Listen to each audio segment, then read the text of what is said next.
Hey everyone. So, I had an epiphany last night. Last night was the City of Pompano Beach Commission meeting. They do a monthly meeting, and I watch them because I'm kind of a nerd, right? And I like to know what's going on in my city, right? So, during COVID, they actually switched over. The commission meetings are streamed live. And I realized last night that there's a lot of great information that is discussed and shared during these commission meetings. And I also realized that not every person has the luxury of 3.5 hours to sit and watch these meetings. So I took it upon myself to actually take notes last night. And I'm gonna share because there was some really good nuggets last night. There is money out there. There are some new programs that are coming out for us. And we need to know. We need to know what's going on. So first and foremost, what I'm not going to do is I'm not going to recap any of the public discussions because yes, as a resident, you are allowed to go and voice your concerns on issues in general, what have you. You get 3 minutes of public discussion each person. You have to be a resident, right, in order to participate in public discussion. But it is there, guys. You can. There's a procedure and a process to get your name on the list. One of the issues that was being discussed last night in public discussion was some people have been disenfranchised because of the way they require you to submit when you want to put your name in the hat so that you can participate. But I'm not getting into that. And I'm not gonna, there were quite a few appointments to positions. Depending on how long this is, I may or may not get into it. I did take notes. I do have the names of the people that were appointed for these different positions. So what I will do is I'm going to include 2 things. I'm gonna include a link so that you can actually view the video yourself if you want to. And there's the first topic that I'm going to talk about has to deal with our wastewater. And so I'm going to also provide a link for people because there's like something really awesome if you're a homeowner that I think everyone should avail themselves of if you can. I live in Highlands, and so in Pompano Beach Highlands, we cannot take advantage of it, but other people can, and so I think it's really important that other people know about it. So I'm going to drop that link as well so that you can submit the form that's needed. So I'm also going to try my best to refrain from personal opinions and my own personal commentary on the subject, right? Because I have opinions about everything, and that's not what we're doing right now. I just want to get the information out. I'm gonna try and do this every month. So yeah, stay tuned. Okay. So like I said, the commission meeting, it was 3.5 hours long. It started at 6 o'clock last night.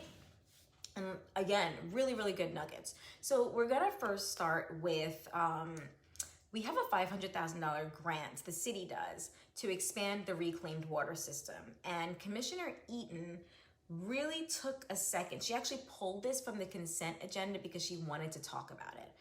Not because she had an issue, she just wanted to talk about it. And specifically, she wanted Pompano Beach residents to know that the city offers a free hookup. So just so you know, the water is reclaimed in the stormwater system. And that water, you know, the city has put some money, a lot of money and effort into creating a system that actually allows you to connect to that storm drainage system for the purpose of watering your land, your grass and stuff, right? But you have to actually connect your system to that line. The line is owned by the city. They're offering that for free. The city will provide free hookup. Here's the caveat. Those of us in Pompano Beach Highlands, we're actually on the Broward County system. So we have to pay. Well, I have to call. I'm gonna call Broward County and confirm. It looks like we have to pay. The form on the Pompano Beach website says you have to call Broward. I do have the phone number of the person that is the contact at Broward, and so I'm gonna give Lisa a phone call later today, and I'm gonna just confirm. But it does look like those of us here in that are hooked up to the Broward system, we would have to pay out of pocket in order to connect. My house actually has an irrigation system. Our rainwater goes directly into the irrigation system, but our system is not actually connected. So it's there. The guy who built the house, for whatever reason, did not connect it. And I was like, oh, it's free, let's do it. But then I saw, because I'm in Highlands, it may not be free. Now, I don't know if the county has money available. Maybe they do. So maybe they have a special program, but we'll see. So there's that.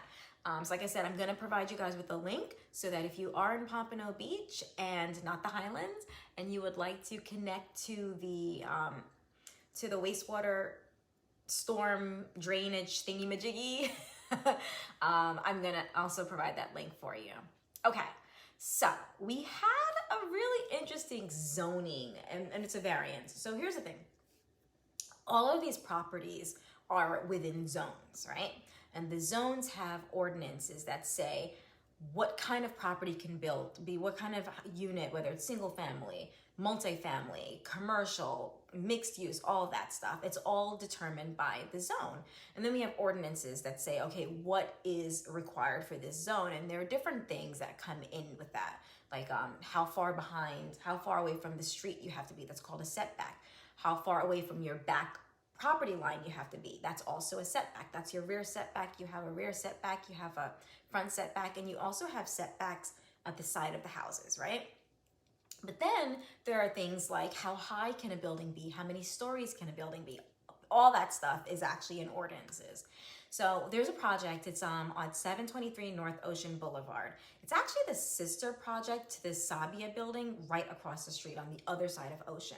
So the Sabbia is on the water side, and this project that they were talking about last night, again, 723 North Ocean Boulevard, right now, the building on that property is the sales building for the Sabbia, okay? So what they were doing was they were asking for different variances from the ordinance, and they gave the reasons. They did go on the record and explain the reasons why they're asking for the variances, and it was approved. They're asking to put the pool on the side instead of the back. Yes, all of this stuff has to be determined and agreed upon by the city, right? So the ordinance requires it to be on the back. The problem is there are apartments behind them, and so they want to be respectful of the neighbors behind them, because when you have a pool, you're gonna have noise, right? And so they're trying to be respectful and mindful of their neighbors. And also, the way the property is set, it's kind of awkward to even put a pool on the back, but there's space on the side, and so they've asked for that variance, and like I said, it was approved last night, so that's cool. They're also asking for, remember I said front setback, so the setback right now is required to be 20 feet. They're asking for, they're asking for a 25-foot setback. So, and I might have that backwards. It might be that it's required to be 25, but they're asking for 20. I believe it's required to be 25, and they're asking for 20. And part of that is because when they built the current building, they had to actually dedicate, which means give some of their property line to the city. So it's a really unique property line because of it. And so since they've given that property away, they're asking, look, for us to have the setback we're required to have, it's not gonna work functionally with what we're doing here. So can we please, I mean, we gave y'all some land, right? So they did that. Also, for the zone that they're in, the normal requirement is you have to have 5 acres of property. They only have 3/4 of an acre. And they explained that although, yes, it's much smaller than what the ordinance requires, they did explain that what they're building is still in compliance with all of the surrounding buildings. By the way, that's super important with ordinances. You'll notice that communities look the same. When you're driving, even on Ocean, you'll notice similar buildings are next to each other. That's because it's a part of the design of cities and communities. They want to try and keep it as uniform as possible. So this area will be high rises, this area will be mid rises. They do that on purpose, guys. So here's where it got interesting. It's going to be a 12-unit building, condominiums, right? They're only going to have 22 parking spaces. But as we all know, most of us have 2 cars. Most households are just 2-car households. That's just how we operate. Yeah, we would love to be all about public transportation, but let's be real. South Florida is not there yet. We're just not. Uber is great, but most of us still have cars, even if we Uber. I Uber sometimes, but I own cars, right? So there's this issue of, okay, you have 12 units and only 22 parking spaces. That means you're short parking spaces just for the owners, right? Just for the units alone. But then where are the guests gonna park? The guests are going to end up parking. This is just common sense. It's like a no-brainer. They're going to be using public parking, which means those are spots that are not going to be available for the public, right? Also, across the street and next to Sabbia is the Breakers building. And the Breakers HOA president was there last night. And the Breakers' concern is, well, what we don't want is people coming from this new building and parking over here, whether it's guests and what have you, because that's been an issue that they've had in the past with people parking over there and then jumping over the gate. So very valid concern. Interestingly enough, both Commissioner McGee and Mayor Hardin said, you know what, this is a problem. And here's the thing, here's the interesting thing. The ordinance only requires 18 parking spaces. So the project is actually putting in more spots than are required. But even though they're complying, they're over complying, we still don't have enough parking spaces at this building, right? So the mayor and the commissioners are going to be reviewing that ordinance. They're going to be meeting with the planning people. They're going to have one-on-ones, and they're going to come up with some feedback and some revisions, because they realize that this is a problem. We can't continue building, having new construction and not having sufficient parking spaces, because when you don't have sufficient parking spaces for your building, you're obviously going to be impacting public parking. And at the end of the day, public parking is for the property. We shouldn't be subsidizing your building, right? Cool beans. So there was that. But here's the other interesting thing that came up. Again, because the Breakers HOA president was there, he raised this problem. Like, remember I said, Sabbia, which is across the street, is the sister project. The current building at 723 is actually the sales building for Sabbia, right? To get to the beach from the current project, you need to cross over, right? And ironically, no one really understands what's going on. Sabbia is not going to be giving beach access to the people who are occupying, so the occupants of the new building. Now that is odd, because presumably it's the same developer, or maybe it's a different developer, but it's a sister project. So realistically, they should be agreeing with each other on something as basic as giving the people in the new building key fobs so they can access the beach. Here's what's going to happen. Since they can't access the beach from Sabbia, we know people like to jump fences because it's the shortest way, right? You're gonna try and go the shortest way if you can. So again, Breakers is concerned because they don't want people trespassing. They don't want people jumping over their fence to get to the beach, especially when your sister is right next door. Give them access. So they right now are relying on public access. There's an access about a block south, and then there's an access like quite a bit north from the building. So that was interesting. It was discussed by a couple of people. It was raised by a couple of people, but the first person to mention it and bring it to the attention of everyone was actually the HOA president of the Breakers. And so, yeah, it was interesting. But again, good discussion, and yes, it was approved. The variance was approved. So then we have something really special coming to Pompano. This is actually a cooperation agreement between the Orange Bowl Committee, the Orange Bowl Committee, and the City of Pompano Beach. Again, this was approved last night. The Orange Bowl Committee is going to be contributing $1.5 million to the renovation of the Mitchell-Moore Park. Now, the Mitchell-Moore Park is already going to be renovated. We've already approved it. It was a bond item. They said last night that it was $3.3 million that was already approved. But when I pulled up the Go Pompano bond list, a project list, it actually said 1.4 million. So there might be an update somewhere that I'm missing, or it could very well be that the project is listed somewhere else for another chunk of change. Either way, they are going to be renovating this park, and I think that's awesome. But let me tell you what the Orange Bowl Committee is going to be paying for or contributing to. It's going to be new press box and seating. They're going to be doing shade upgrades. because this is South Florida, it gets hot as hell, and you know, we have some rain from time to time. And so if we can have covered seating at our stadiums and parks, that would be awesome. And so they're going to be doing that. Also, they're going to be refurbishing the 2 existing buildings that are already there.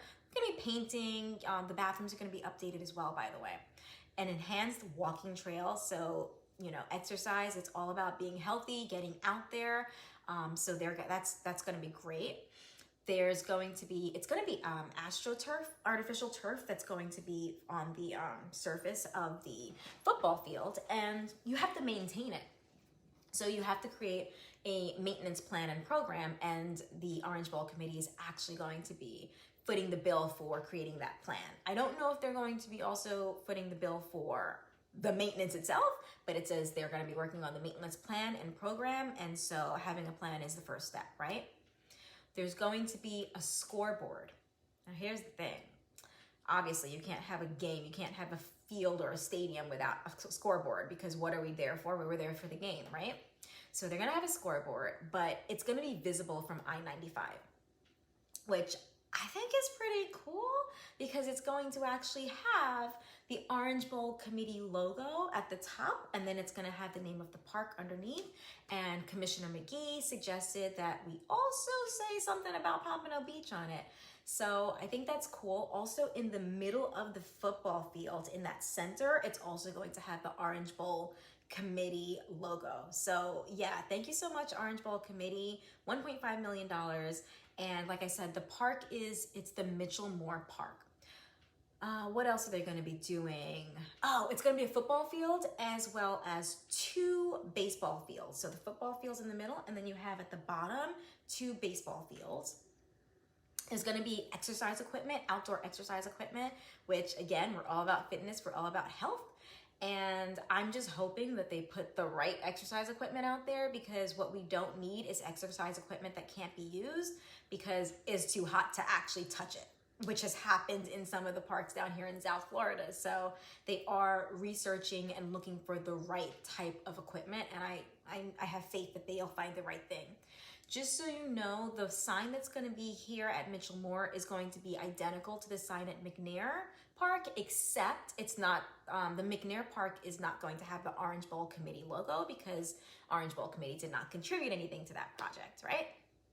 They're adding a plaque for Carl Lee Jefferson that's going to be installed. And just so you know, all the existing plaques that are there are going to remain. They're not going to be removing our plaques, guys. So that was important. And the new name of the park is going to be the Orange Bowl Field at Mitchell Moore Park.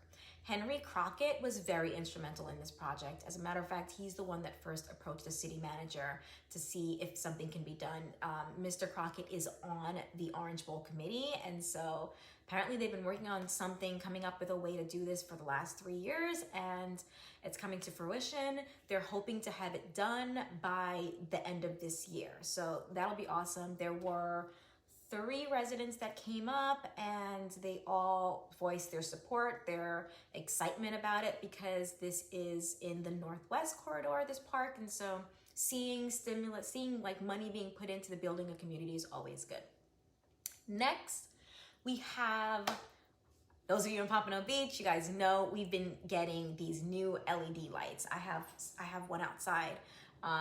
And the good thing about these LED lights, I know there have been a lot of complaints, but guys, the benefits of these lights is improved security, crime reduction, and it's safer. It's just safer to walk at night if you can see, right? So the next phase of the new light project is going to be in the Crestview, Leisureville, and Kendall Green neighborhood, right? And FPL, this was approved. The agreement with FPL was approved, and it's going to be actually 4 agreements totaling about $463,000. FYI, this is partially being paid for by the GO bond, Pompano GO bond. Let's see. There's some other stuff. I'm just going to skip over some of these agreements. 11 million, 12 million. Yeah, free money. Okay. Oh, so this one's really cool. You know, when there's a construction project, they always have fencing around the construction, and sometimes it doesn't even look good. It kind of looks drab, green, boring. Number one thing people complain about is they have no idea what's being built. You see this a lot in different Facebook groups and on the Nextdoor app where people are like, what are they doing? Anyone know what's going on there? So we are now going to be, they're revising the ordinance so that the fencing will allow graphics, signage, contact information for the developer that's involved. They're going to be allowed to place renderings of the project so that you can see what they're building, what it's going to look like. So that's pretty awesome. And they're also going to be allowing public art murals. Now, the public art will have to be approved by the commission before it goes up, but just knowing that they're now going to be beautifying the construction projects is a good thing, I think. Now here we can get into some free money situations. And for this, what I'm going to do is I'm going to put up pictures, probably in the comments or something, because I took some screenshots of the breakdown of the money and how it's going to be allocated. But the third COVID stimulus is referred to as, I'm going to call it AARPA, but it's actually the Approving American Rescue Plan Act. I don't know why the government loves to come up with these long names, but we'll call it AARPA. And for the first time, so let's go over. So the states are receiving $195 billion. Some counties are receiving $65.1 billion, right?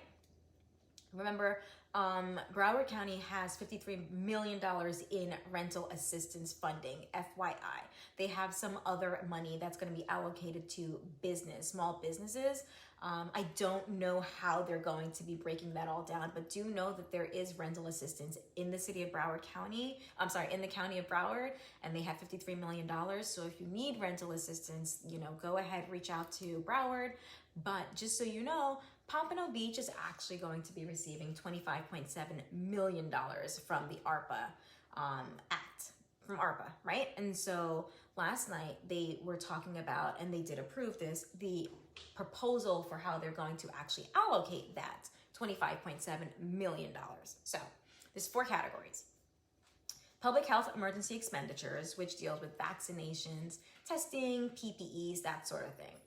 Responding to negative economic impact of COVID-19. The third one is government services. And so this is the first time that Pompano is actually receiving a significant allocation, and I mean the city itself. And the fourth category is infrastructure. And they're talking about broadband, water, sewer, health services, okay? So here's the caveat. The money that's going to be used, so if you qualify or you apply for any of the assistance that's going to come out of this proposal, it's going to be from March 3rd, 2021 and forward. The only exception is going to be for rental and small business assistance. For those, because we're dealing with people that have rent that's due from well before March of this year. And so for those programs, you will be allowed to apply for money that applies to prior need, okay? Everything else is gonna be March 3rd forward, okay? All right, perfect. And just so you know, because when the government issues money like this, they do have deadlines. Like the money's not gonna be there indefinitely. So the deadlines for this project, for this funding is March 31st, 2024 is the deadline for the city to have commitments for how they're gonna use the money and where it's gonna go. And all the money has to be spent by March 31st of 2026. Guys, we're talking about 2026. So here is the breakdown of what they approved last night as far as how, and I don't have all of the dollar amounts, and that's what I'm gonna post pictures of later so that you can see how they actually are breaking it down. Do know this is subject to change in the future. If they have, all the applicants, no more people are applying for X, then they're gonna be able to move that money to Y, right? So it's not like, okay, we said we are gonna put this much to this, but no one's applying for it, and so it's just wasted money. No, it can be reallocated to other things, okay? So first and foremost, under the public health emergency expenditures, it's gonna be a vaccination incentive program here in Pompano Beach, and it's going to be $100 gift cards. They've allocated $3,250,000 to that incentive program. Commissioner McGee was a little concerned about, you know, what she referred to as bribing people to get vaccinations. And so she proposed an amendment where instead of, in lieu of the $100 for your vaccine, you can get a $100 gift card just for showing that you had a financial hardship as a result of COVID. Now, there are other things in this entire proposal that deal with individuals who may have been impacted. And also there, you know, remember, this is money that's going to be given out by city, like city employees. And there are only so many city employees there, right? So if you are now trying to limit this $100 gift card and say it can go to people who show financial, that they were actually harmed, that means people have to submit financial statements or something to prove that they were harmed, and who's gonna be reviewing all those statements? And we're only talking about $100, right? So they did vote on that motion to amend and it was denied. It's just not feasible. And again, because there are other mechanisms for individuals to benefit through this AARPA money, it's just not necessary at this time. The approval, it was, by the way, the whole proposal was approved. I don't know if I mentioned that. Also, they mentioned last night that 60% of the residents of Pompano Beach have been vaccinated. So, yay! And so the goal is to try and get as many as the other 40% vaccinated as possible, whatever can be done. Mayor Hardin mentioned the fact that, look, COVID is still a thing. It's not as widespread as it was last year. We are reopening, thankfully, right? But medical healthcare costs are high, right? It's not inexpensive if you get sick. And health insurance is also not cheap. There are still a lot of people who are uninsured. And so if having this incentive program gets more people vaccinated, this is actually great for the economy. It's great for health, for our community's health. And again, it's also great for the economy of the community, right? If we're not sick, we can go out and start spending money and in the community. So that's great. Let's see, they're allocating $50,000 to more COVID testing initiatives, $100,000 to public awareness about the testing and this new incentive program, because you know, it doesn't make sense to have a program that nobody knows about. You have to let everyone know that it's out there, right? So they've allocated funds for just letting everyone know, like that public awareness about the program's existence. And also one thing that they learned as a result of COVID is we need to improve and beef up our warehousing. The city, you know, you get all this PPE and whatever other equipment that was needed and they didn't have anywhere to store it or insufficient space to store it. So they are allocating $2.2 million to the Planned Emergency Operations Center, and they're going to add some additional storage capability. So that's the first category. Second category was community response and resiliency, to which the city of Pompano Beach is going to have $1.1 million in rental assistance. Guys, this is huge. You do know evictions, we've had moratoriums for like, it feels like forever on evictions, and landlords are struggling. Some landlords are really, really struggling. So remember I mentioned before, there's $53 million in the county pot for rental assistance. The city of Pompano Beach has $1.1 million available for rental assistance. Also, this is another good thing, $1.1 million have been allocated to people who have owe money on their water and sewer bill. There are people that are struggling financially. And so, yes, if you are overdue, if you have an outstanding balance on your water and your sewer bill, there is money. It's $1 million in water and sewer bill assistance. So that is awesome. And finally, we're going to have $1.7 million allocated to affordable housing initiatives. In case you didn't know, Pompano Beach has a grant program for home buyers. Yes, down payment assistance. And so that's where this money is going to be going. It's going to be, and there's other initiatives, but the number one thing that I feel like a lot of people don't know exists, we do have a down payment assistance grant here in Pompano Beach. And so they're going to be allocating some of the funding from AARPA to the down payment assistance. Yay!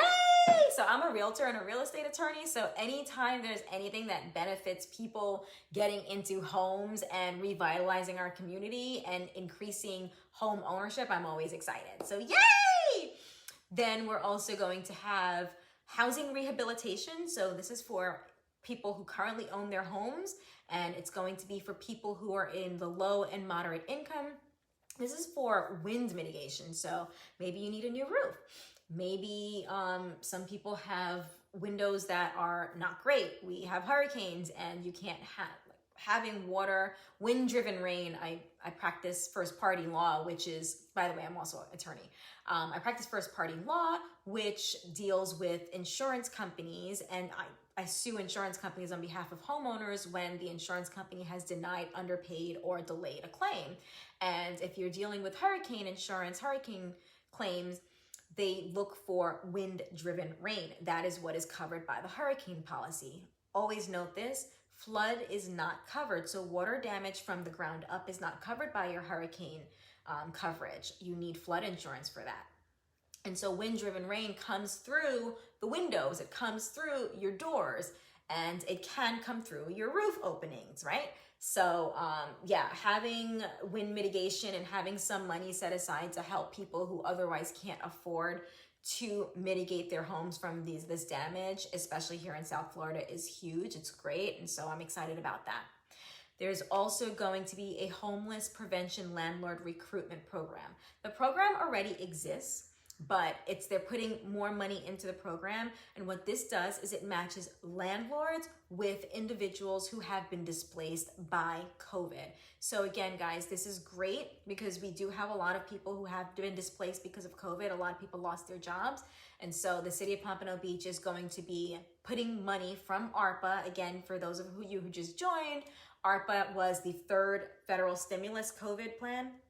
And Pompano Beach is going to be getting a good chunk of money. And so what I'm doing right now is I'm just recapping how that funding is going to be allocated in the city of Pompano Beach. So the third category, so far we've gone over the first two categories, which were public health emergency expenditures and community response and resiliency. So next is going to be economic stabilization and recovery, and there's going to be $25,000 in assistance to small businesses that have been impacted by COVID. Guys, this is great. Now, Mayor Hardin made it very clear, guys, it's not going to be just call in and get some money. You are going to be vetted. You have to show an actual need, and you certainly have to show an actual business. We know there was a lot of fraud with the PPP loans, and people are starting to get rounded up and arrested for the fraud. Let's stop. Let's not be fraudulent out here. Let's come in with legit hardship to your small business. But there is going to be money, $25,000 in assistance to small businesses impacted by COVID. Okay, well, up to $25,000. The city is also working to connect businesses to other resources for assistance, which is important. There's a program called the Train to Gain Hospitality and Culinary Certification Program. I didn't know about this program. I think this is awesome. What they're going to be doing, it's going to be in conjunction with, I believe it was FIU, where individuals who are interested in hospitality, in the hospitality industry, they're going to be able to take certification courses, so credit courses towards a certification, and the program is going to offer job placement. So for people who are looking for a career shift and are thinking about getting into hospitality, which if you didn't know this, South Florida is a huge hospitality. That's a huge part of our economy, and it was hit by COVID. So this is going to be pretty awesome, and it's going to be, they're allocating $200,000 to this program. Also, our water taxi. Yes, guys, we have a water taxi here in Pompano Beach, and our water taxi was pretty much decimated by COVID. No one was going anywhere, right? So they are going to be allocating funds. It's going to be provided over 3 years to try and get the water taxi back up and running again. And yeah, that's pretty dope, right? So there's going to be some money allocated specifically to the government. Again, this is to replace funds that were not received because of COVID. Remember, a lot of people weren't really shopping local. So state tax revenue, that sales tax money, some of it goes to the county, wasn't coming in, right? So even the counties and the cities lost some revenue because of COVID. And so there's going to be money allocated. It's under 11 million, a little under $11 million allocated. And we are going to benefit from this, guys. So for fiscal year 2022, we will not have a millage or a fire assessment increase for you homeowners. This deals with your annual tax bill. You know your taxes go up every year. Your millage will go up pretty much every year. And the fire assessment, that's what pays for our fire and rescue team, right? By the way, we have 7 new employees, 7 new firefighters will be starting. I have this later on. Oh, they start on June 28th. Woohoo! We're getting 7 new firefighters. They're going through training and all that good stuff, but cool. The hiring was delayed because of COVID, no in-person and all that stuff. So we're getting back on track, guys. So what else are we gonna get? So there's gonna be an Arts Unplugged program, $25,000 allocated to that. Again, arts are super important, guys. Events, festivals, we're bringing them back. We're trying to pump some money into bringing back some events and festivals because 60% vaccination means we get a pat on our back and we get to play again, right? So we're gonna have some arts and some festivals and some events, and it's $250,000 gonna be allocated to getting that restarted again so we can get back outside in the community.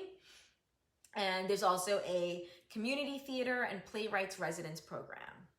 Everything, there's gonna be audits all over the wazoo, guys. I literally wrote a bunch of audits because there's different levels of audits for the government services allocation and how they ultimately give that money out.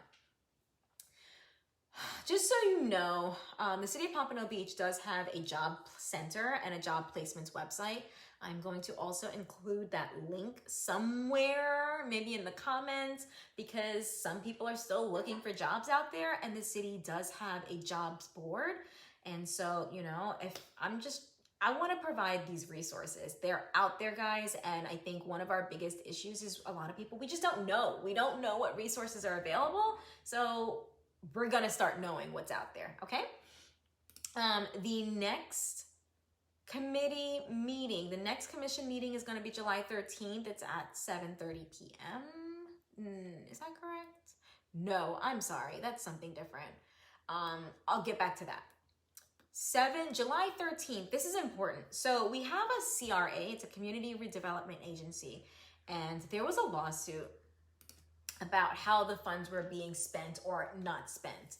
And there is a pot of $10 million, guys, $10 million sitting in the bank, waiting to be spent. Now, understand, this money has to be spent in the northwest residential areas of Pompano Beach.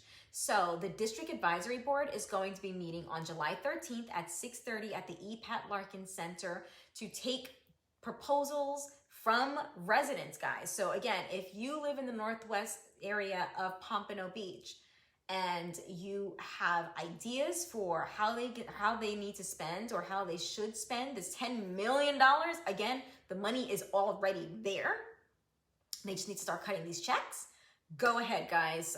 Again, July 13th at 6:30 p.m. at the E. Pat Larkin Center. It is open to the public, $10 million. Let's see. So then there were a bunch of nominations. I didn't go for too long, so I'm going to just go ahead and let you guys know. It's a lot of nominations. So the Golf Advisory Board, Richard J. Pereiro. Golf Advisory Board, Gary Ruderman. I'm just going to read out not the nominations, but the people who were appointed, okay? Golf Advisory Board, Patricia DeSantis. I think it's actually spelled pronounced DeSanctis, right? Also, James Bunn is on the was appointed to the Golf Advisory Board. And Roger Gendrich will be appointed to the Golf Advisory Board, but he is completing someone else's unexpired position, which expires in October of this year. The Marine Advisory Board, again, this is to fill an unexpired term, And so Lee Corson was appointed to complete that term. The Planning Board, Joanne Kovac has been appointed for 3 years. Planning and Zoning Board, Local Planning Agency.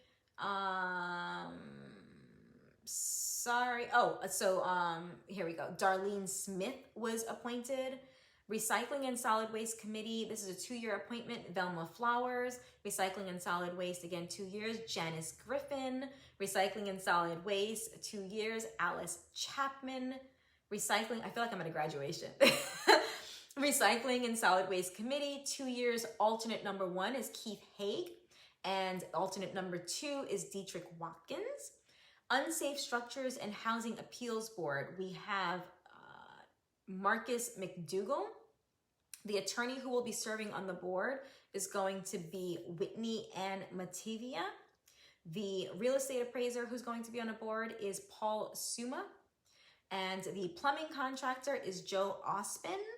And finally, the electrical contractor is going to be Daniel Cadjo. Okay, guys?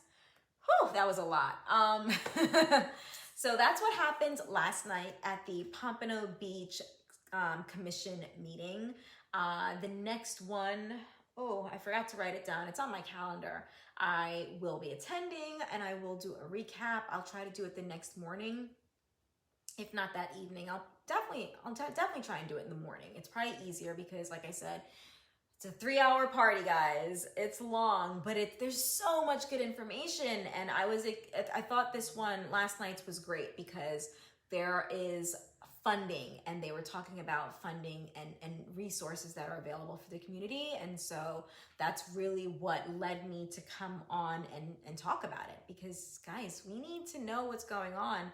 A lot of money gets wasted because we just don't know what's out there. And a lot of people miss out on a lot of resources simply because we just don't know. And so in August of 2021, I can tell you a little bit about me and who I am and what I do. I'm an attorney. My name is Alecia Daniel Hall. If you didn't know that, I'm also a realtor. And what I do is I help people build and protect their net worth. I own my own law firm. The name is Genesis Law, PA, and my practice areas are estate planning, probate, bankruptcy, and real estate. And like I said, I'm also a realtor. And in August, I actually quit my job and launched my own law firm, August of 2021. So yeah, I did this during a pandemic. And the reason why I did it is because, one, I was just frustrated with working for people who just didn't appreciate or value me. But also I did it because I wanted to be a part of the solution. For 10 years, I represented banks in foreclosure and bankruptcy cases. And so I literally was taking houses for a living. And I have to be honest, a lot of people always would ask, oh, was it difficult? Honestly, no, because it was paper. I rarely dealt with the individuals. But last year, I kind of had this epiphany where I just wanted to be a part of the solution and no longer be a part of the problem that a lot of people were facing. And so I've completely pivoted. So now I do help people in bankruptcy actions. And if you need to save your home through bankruptcy, it's something I help with. And as a realtor, because the foreclosures are back, the foreclosure sales are back, they're auctioning these properties again. And I hate to see people losing their homes. You may very well be in a situation where there is no way to save your home, but you can sell it before they take it, right? And so I am a huge proponent of getting people, if the numbers aren't going to work and you can't get a modification and you can't save the home through bankruptcy, at least try and sell that home and pay off that mortgage and at least get yourself a fresh start in that way. And so if that's something I'm really trying to get out in the community and let people know that, look, I'm here to help you.